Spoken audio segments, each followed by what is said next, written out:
சுத்தி இரும்பு ராடால காலு கையெல்லாம் அடிச்சிருக்காங்க.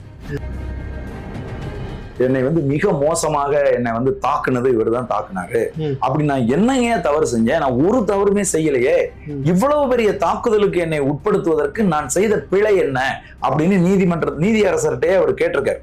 ஸ்டேஷன் வரைக்கும் ஐயா வர சொன்னாரு. அப்படி எல்லாம் சொல்ல முடியாது. அந்த காலத்துலதான் அப்படி எல்லாம் இருந்துச்சு. இன்னைக்கு எல்லாத்தையுமே சட்டம் வரையறை பண்ணி வச்சிருக்கு. ஒண்ணு நீ போன்ல கூப்பிட்டு ஐயா உங்களுக்கு ஒரு சம்மன் இருக்கு, எங்க இருக்கீங்கன்னு கேட்கணும்.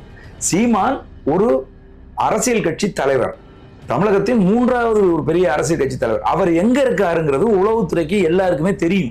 கடத்தல் மன்னன் ஜாபர் சாதிக்கு வீட்டுல கொண்டு போய் நீங்க சம்மன் சர்வ் பண்ண போது ஒட்டுன போது அவங்க அம்மா உங்க முன்னாடியே கிழிச்சு தூக்கி மூஞ்சில போட்டாங்களே, அவங்களை நீங்க என்ன நடவடிக்கை எடுத்தீங்க? முறையா மாநில அரசு ஒரு முன்னாள் இராணுவத்தின் மீது அத்துமீறி கை வைத்ததுக்கு முறையான விசாரணை நடத்தி அந்த காவல்